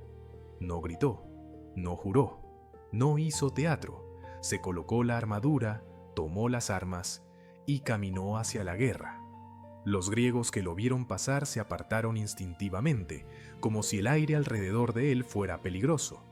Ese no era el Aquiles que conocían. Era algo más oscuro, algo más frío. Era la muerte avanzando con rostro humano. Antes de volver al combate, Aquiles hizo algo inesperado. Fue a ver a Agamenón. El rey supremo se preparó para insultos, exigencias, otra confrontación. Pero Aquiles habló con una calma helada. Olvida lo que pasó, ya no importa. Hoy mato a Héctor. Después quédate con lo que quieras. Agamenón, aliviado, ofreció devolver a Briseida de inmediato. Aquiles lo miró sin emoción y respondió: después. Ahora solo quiero sangre troyana. Y se fue sin esperar permiso, ni respuesta, ni reconciliación real. Cuando Aquiles apareció en el campo de batalla, los troyanos sintieron un terror parecido al de ver acercarse un desastre natural, algo inevitable que no puedes frenar. No corrió hacia ellos, caminó, lento, firme, como una tormenta avanzando sobre el mar. Y cuando llegó, la guerra cambió de sonido. Ya no fue combate, fue destrucción. Aquiles no mostraba la elegancia que Quirón le enseñó, ni la paciencia del estratega. Solo mataba una y otra vez, sin pausa, sin cansancio, sin misericordia. La guerra llevaba 9 años, pero jamás había visto un rostro tan vacío mientras hacía tanto daño. Los troyanos intentaron frenarlo con muros de escudos. Aquiles los atravesó como si fueran de papel. Mandaron campeones a duelo buscando ganar tiempo. Aquiles los derribó en instantes. Intentaron rodearlo con superioridad numérica, cerrarle el paso con cuerpos y acero. Aquiles giraba, avanzaba y golpeaba en todas direcciones hasta que nadie se atrevía a acercarse. En muy poco tiempo, el campo quedó sembrado de hombres caídos y la distancia alrededor de Aquiles se volvió un círculo de miedo. Su armadura brillaba manchada y su silencio era peor que cualquier grito. No decía nada, solo seguía. Los troyanos huyeron en pánico hacia las murallas, pero Aquiles no les daba salida. Los perseguía y los alcanzaba sin esfuerzo, como si la distancia no significara nada. Algunos se arrojaron al río Escamandro buscando salvarse. Aquiles entró tras ellos, empujándolos bajo el agua, convirtiendo el río en un lugar de muerte. Fue tanto, tan excesivo, que el propio dios del río, Escamandro, se enfureció. Las aguas se levantaron como una ola inmensa, intentando arrastrar y ahogar al guerrero por profanar su cauce sagrado. Pero Aquiles luchó contra la corriente, contra la furia del agua y salió al otro lado. Y siguió. Ni siquiera un dios río podía detener lo que Patroclo había desatado en su corazón. Desde las murallas, Príamo miraba con horror cómo el guerrero griego destrozaba a su ejército. A su lado estaba Héctor, usando la armadura que había tomado del cuerpo de Patroclo. Héctor sabía que el duelo era inevitable, que no había escondite posible para el defensor de Troya, pero al ver la forma en que Aquiles avanzaba, sin cansancio, sin piedad, sin freno, sintió un miedo que jamás había sentido. Ese no era el Aquiles de antes, era algo que ya no parecía humano, un monstruo hecho solo de venganza. Príamo le rogó a su hijo que no saliera, le pidió que se quedara detrás de las murallas, que esperara, que dejara que el tiempo enfriara la furia de Aquiles. Pero Héctor era el escudo de Troya, el héroe que sostenía el respeto de su pueblo. Si se escondía ahora, su honor se rompería para siempre y su ejército se quedaría sin espíritu. Así que, aunque el terror le apretaba la garganta, Héctor tomó su lanza, cruzó las puertas y se plantó solo ante la ciudad, esperando, preparándose para el duelo que decidiría el destino de la guerra. Cuando Aquiles vio a Héctor esperándolo con esa armadura, la armadura que Patroclo llevaba cuando murió, algo se movió por fin en su rostro. Por primera vez desde la muerte de su amigo, mostró emoción, pero no era dolor. Era odio puro, concentrado, como una hoja afilada. Aquiles empezó a correr hacia Héctor, acelerando con cada paso, devorando la distancia como si el suelo lo empujara. Héctor, al ver esa furia acercándose, sintió cómo el instinto le ganaba al honor, e hizo lo impensable. Corrió. El héroe de Troya huyó de Aquiles. Pero no había escape. Aquiles lo alcanzó en minutos y lo obligó a detenerse como si la persecución fuera solo un trámite antes del final. Héctor, con las murallas de su ciudad detrás, se dio vuelta y se puso en guardia. Intentó hablar primero, propuso términos, un acuerdo mínimo de respeto, que quien ganara devolviera el cuerpo del perdedor a su familia para un funeral digno. Aquiles lo miró con un desprecio absoluto, como si esas palabras fueran polvo. No hay términos, dijo, no hay honor. Solo esto, tú mueres hoy. Y la guerra, por un instante, se volvió un duelo de destino contra destino. El duelo fue brutal desde el primer segundo, y desigual desde el primero. Héctor era un gran guerrero, entrenado desde niño, endurecido por años de batalla. Pero Aquiles era otra cosa. Velocidad imposible, fuerza sobrehumana, técnica perfeccionada durante 9 años con un maestro inmortal. Cada ataque de Héctor encontraba una defensa antes de completarse. Cada defensa se rompía como si no existiera. En pocos minutos, Aquiles halló la abertura exacta. Su lanza atravesó el cuello de Héctor, justo donde la lanza de Héctor había matado a Patroclo. El príncipe de Troya cayó y el destino de la ciudad cayó con él. Héctor, con la muerte encima, usó sus últimas fuerzas para rogar. Le suplicó a Aquiles que aceptara rescate por su cuerpo, que permitiera que su padre lo recuperara para un funeral apropiado. Le advirtió que los dioses no perdonan cierta clase de crueldad. Aquiles se arrodilló junto a él y respondió sin una sombra de compasión. Su furia no terminaría con la muerte, no habría respeto, no habría descanso. Héctor murió con esa certeza en los ojos, y Aquiles, consumido por el odio, se dispuso a cumplir lo que había dicho. Lo que Aquiles hizo después horrorizó incluso a los griegos más curtidos. Ató el cuerpo de Héctor a su carro de guerra y lo arrastró alrededor de las murallas de Troya, una y otra vez, al amanecer. No fue un acto de estrategia, fue un ritual de odio. Cada vuelta era un mensaje para la ciudad. Miren lo que le pasa a su héroe. Desde lo alto, los troyanos tenían que ver sin poder intervenir, atrapados detrás de piedra y miedo. En esos días, Aquiles no buscaba victoria, buscaba humillar el mundo que le había quitado a Patroclo. Príamo miraba cada mañana desde las murallas, roto por dentro. Lloraba por su hijo mientras la reina Hécuba gritaba maldiciones contra Aquiles con la voz hecha ceniza. En el Olimpo, los dioses observaban y discutían si debían intervenir. Apolo insistía en que aquello había cruzado todas las líneas del honor, pero Zeus, con las profecías de Troya pesándole en la balanza, permitió que continuara. Héctor debía morir. Troya debía caer. El cómo para los dioses era apenas un detalle cruel dentro de un destino ya escrito. Durante esos días, Aquiles dejó de existir como persona. No descansaba, apenas comía, no hablaba con nadie. Cada mañana repetía el arrastre alrededor de Troya y cada tarde iba a la tumba improvisada de Patroclo a contarle lo que había hecho, como si esas palabras pudieran llenar el vacío. Por las noches se sentaba solo en su tienda, con Briseida ya de vuelta y aún así invisible para él. La mujer por la que todo empezó estaba ahí, y Aquiles ni siquiera la miraba. Su corazón se había ido con Patroclo. Lo que quedaba era hueco y furia. En el día 12 ocurrió algo imposible. De noche, cuando Aquiles dormía un sueño inquieto, un anciano entró a su tienda. Los guardias no lo detuvieron porque no lo vieron. Hermes, el mensajero de los dioses, lo había cubierto con invisibilidad. El anciano se arrodilló y despertó a Aquiles con suavidad. Cuando Aquiles abrió los ojos, vio a Príamo, rey de Troya, su enemigo supremo, de rodillas en su tienda.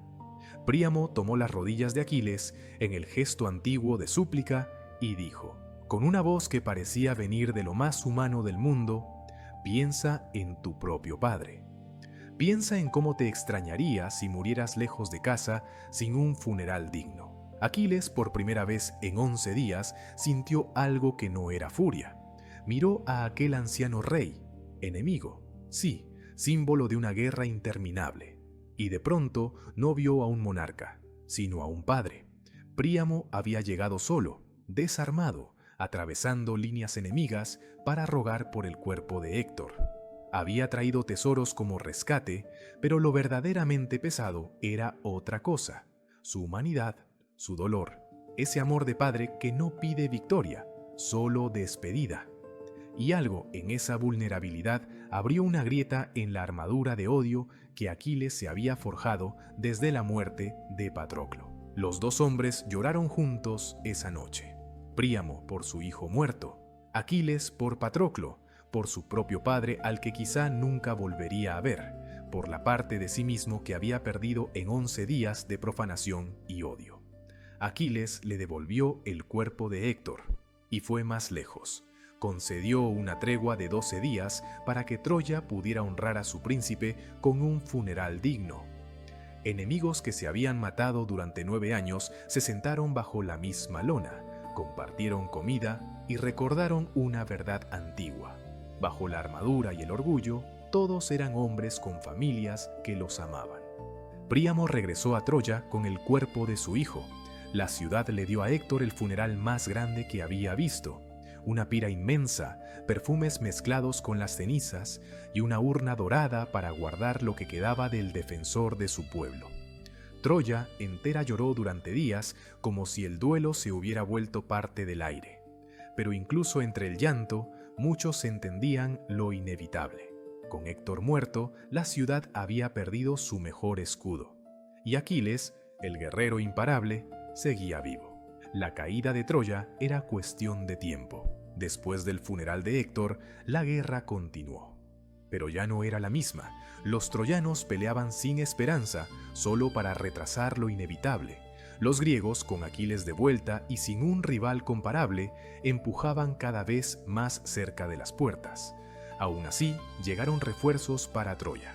Pentesilea, reina de las Amazonas, trajo a sus guerreras legendarias y Aquiles la derrotó en combate singular. Luego llegó Memnón, rey de Etiopía, hijo de la diosa de la aurora, con un ejército formidable. Y Aquiles lo venció también. Cada campeón enviado para frenarlo terminaba cayendo. Nadie lograba igualar al hijo de Tetis, pero las profecías nunca mienten.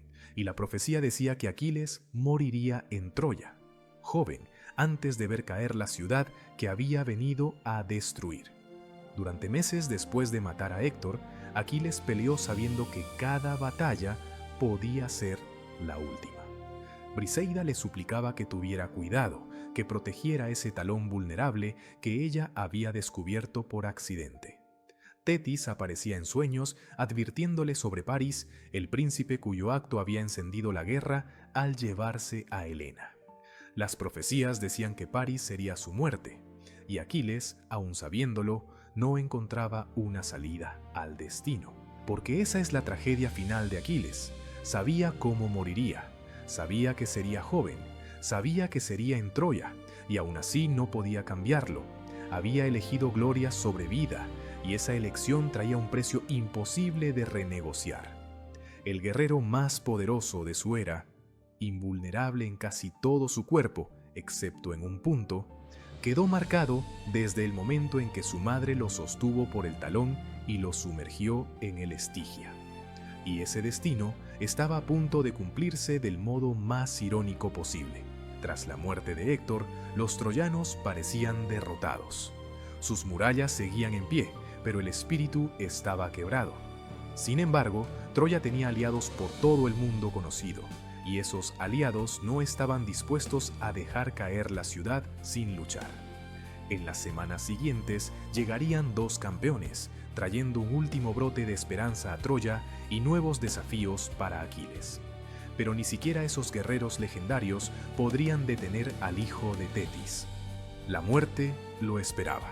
Sí, y no vendría de manos de un héroe en duelo.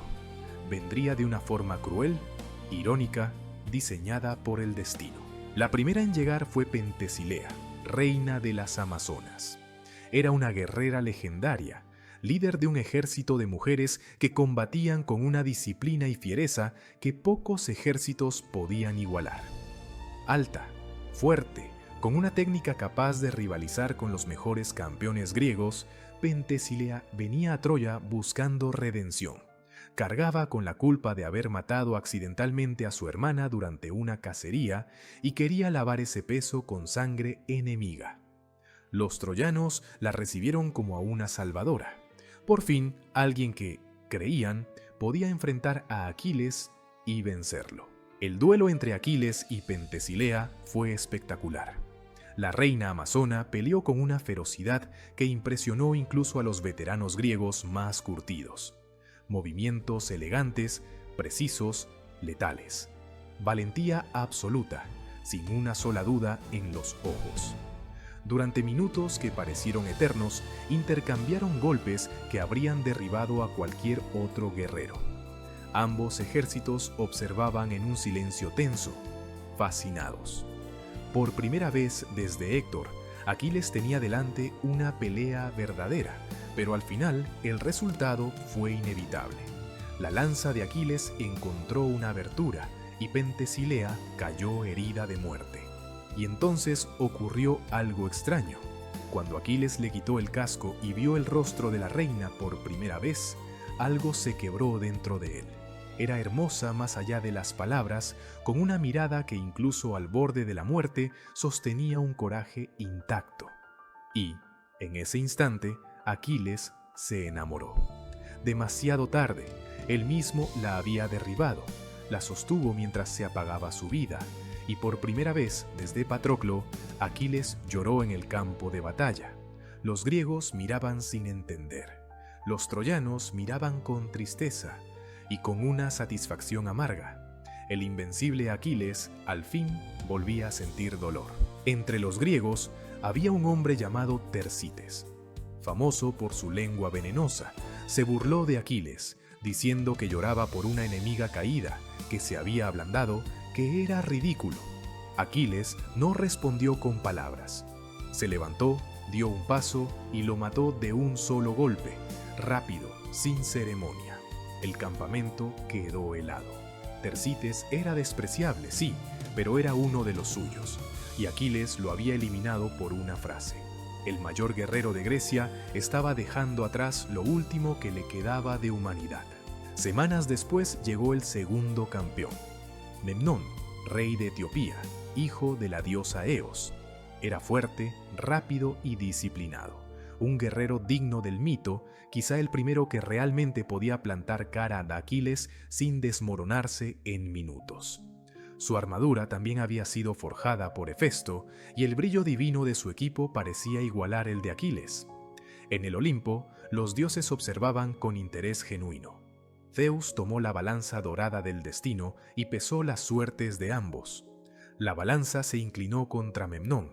Su muerte quedó sellada antes del primer golpe. El duelo entre Aquiles y Memnón duró horas.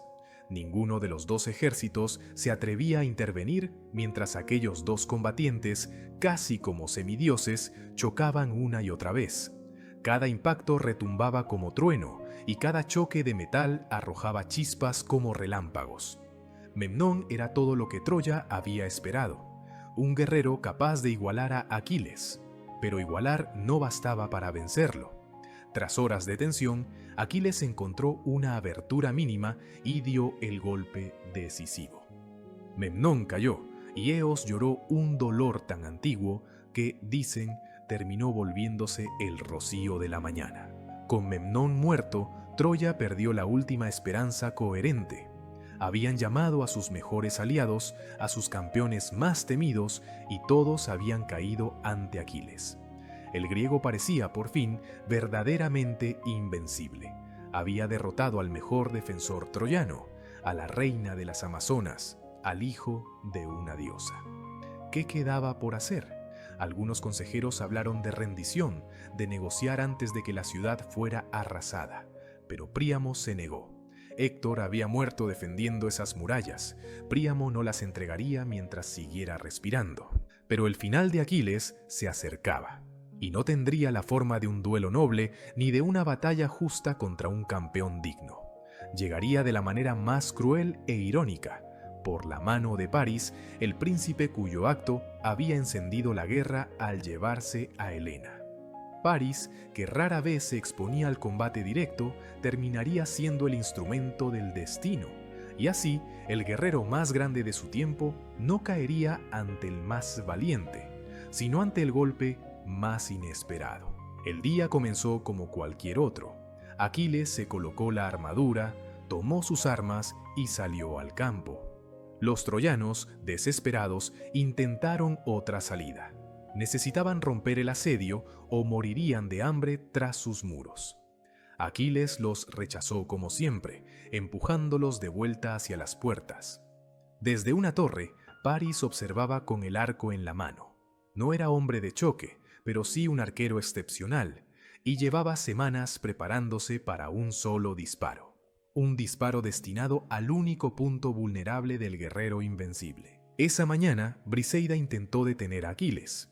Había tenido un sueño oscuro en el que lo veía caer, y le rogó que no saliera, que descansara un día, que por una vez pensara en su propia vida.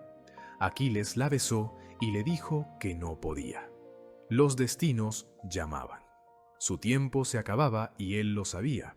Mejor morir de frente que fingir que lo inevitable no existe. Salió de la tienda y Briseida entendió, sin que nadie se lo dijera, que no volvería a verlo con vida. Se quedó en la entrada mirando su espalda alejarse hacia el combate final. En el campo, mientras Aquiles luchaba cerca de las murallas, París preparó su flecha. No era una flecha común. Había rezado a Apolo, el dios que odiaba a los griegos por las ofensas cometidas contra sus templos. Apolo aceptó guiar el disparo. París no apuntó al torso de Aquiles, donde la armadura y la invulnerabilidad lo protegerían. Apuntó más abajo, al talón, al único punto en todo su cuerpo que podía ser herido, el lugar exacto donde su madre lo había sostenido años atrás al sumergirlo en el Estigia. La flecha voló. Apolo la condujo con una precisión que no era humana, llevándola al hueco mínimo entre la armadura y la bota. Encontró el punto vulnerable, pequeño como una moneda que el Estigia nunca había tocado. Y Aquiles, el hombre que había sobrevivido 1000 choques de acero, que había vencido a los mejores campeones, cayó de rodillas por una herida en el talón. La ironía fue tan brutal que por un instante incluso los dioses guardaron silencio. Aquiles miró hacia su talón y comprendió al instante que aquello era mortal. No por el tamaño de la herida, sino por lo que significaba. El destino, por fin, lo había alcanzado. Sintió cómo el veneno comenzaba a extenderse, apagando la fuerza en sus músculos, volviendo pesados sus pasos. Intentó incorporarse, arrancar la flecha, seguir luchando, pero sus piernas ya no obedecían. Los griegos corrieron hacia él y formaron un círculo protector. Los troyanos intentaron abrirse paso para tomarlo como trofeo, y alrededor del guerrero caído estalló una batalla feroz, como si todos supieran que en ese punto se estaba decidiendo más que una vida. Odiseo y Áyax lucharon con desesperación para proteger a Aquiles. No podían permitir que los troyanos tomaran su cuerpo, no después de todo lo que él había hecho por Grecia. Áyax lo levantó sobre sus hombros y empezó a retroceder hacia el campamento, paso a paso, como si cargara el peso de toda la guerra. Odiseo cubría la retirada, interceptando a cualquiera que se acercara demasiado. Aquiles seguía consciente, escuchaba el estruendo a su alrededor, pero ya no podía hacer nada. Por primera vez en su vida era impotente, el guerrero más temido, reducido a una carga que otros debían salvar. Lo llevaron de vuelta al campamento. Los médicos griegos intentaron todo lo que sabían. Sacaron la flecha, limpiaron la herida, aplicaron hierbas y ungüentos, recordando enseñanzas que decían venían de Quirón. Pero el veneno que había viajado con ese disparo no era humano, era algo diseñado para matar sin remedio. Aquiles yacía en su tienda, con Briseida sosteniéndole la mano mientras el tiempo se volvía cada vez más estrecho.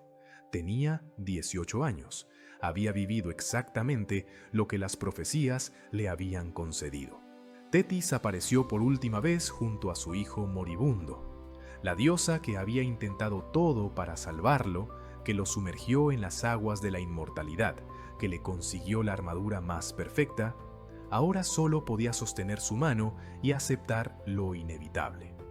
Aquiles le dijo que no se arrepentía, que había elegido la gloria sobre una vida larga y que no cambiaría esa decisión, que su nombre viviría para siempre y que eso lo valía todo. Tetis lloró y sus lágrimas al tocar el suelo parecían volverse perlas. Su hijo, su hermoso hijo, nacido para la grandeza y para la tragedia, se estaba yendo de este mundo. Aquiles murió al atardecer, con su madre a su lado, con Briseida llorando en silencio y con los mejores guerreros de Grecia reunidos fuera de la tienda, inmóviles como estatuas. Esa noche, el campamento entero lloró. Habían perdido más que a su campeón. Habían perdido la razón por la que aún resistían frente a Troya. Sin Aquiles, muchos quisieron abandonar y volver a casa. Pero Odiseo los sostuvo con palabras que pesaban como juramentos. Debían terminar lo que habían empezado. Le debían eso a Aquiles. Debían cerrar la guerra que él había cargado en sus hombros. El funeral de Aquiles fue el más grandioso que los griegos celebraron en aquellas playas. Construyeron una pira enorme con madera perfumada y colocaron su cuerpo con la armadura divina, como si incluso la muerte debiera respetar su leyenda. Sacrificaron animales, derramaron vino, cantaron sobre sus victorias y sobre el miedo que su nombre había sembrado en Troya. Pero entonces hicieron algo que pocos esperaban. Abrieron la tumba de Patroclo y mezclaron las cenizas de ambos. En la muerte, como en la vida, permanecerían juntos. Las guardaron en una urna dorada y levantaron un túmulo inmenso, visible desde el mar, para que el mundo recordara al guerrero más grande que había existido. Cuando los troyanos supieron que Aquiles había muerto, celebraron durante días. Creyeron que por fin estaban a salvo, que los dioses les habían concedido la victoria. No sabían que, mientras cantaban, Odiseo ya imaginaba el caballo de madera que rompería su destino desde dentro. No sabían que el hijo de Aquiles, Neoptólemo, llegaría para terminar lo que su padre había empezado. La guerra continuaría. Troya caería. Pero Aquiles no vería la victoria final. Había muerto tal como la profecía lo prometió, joven en gloria, con su nombre grabado para siempre en la memoria del mundo. Y ahora, 3000 años después, seguimos contando su historia. Imperios han caído, civilizaciones han desaparecido, miles de reyes han sido olvidados. Pero el nombre de Aquiles aún resuena con la misma fuerza que cuando caminaba por los campos frente a Troya. Eligió 18 años de gloria sobre una vida larga en el anonimato. y esa elección lo volvió inmortal de la única forma que de verdad importa. No en el cuerpo, sino en la memoria. No en la vida, sino en la leyenda. Si llegaste hasta aquí, si escuchaste la historia completa de Aquiles, quiero pedirte una última cosa. Suscríbete al Club Mitológico. Necesitamos tu apoyo para seguir creando historias largas, cuidadas y detalladas sobre los héroes y dioses de la antigüedad. Tu suscripción hace posible que este trabajo continúe. Pero antes de terminar, quiero dejarte con una pregunta. ¿Crees que Aquiles tomó la decisión correcta? ¿Vale la pena morir joven si tu nombre vive para siempre? ¿O debió elegir una vida larga y pacífica con Deidamía en Esciros? ¿Fue héroe o villano? ¿Víctima del destino? ¿O arquitecto de su propia destrucción? Déjame tu respuesta en los comentarios, porque esa es la pregunta que ha perseguido a la humanidad durante 3000 años, y cada generación debe responderla por sí misma. La historia de Aquiles es, en el fondo, la historia de todos nosotros frente a esa elección: seguridad o grandeza, vida larga o legado. Él eligió la gloria, pagó el precio, y su nombre no morirá. Quizás eso sea todo lo que un guerrero puede pedir, o quizás sea la tragedia más grande de todas.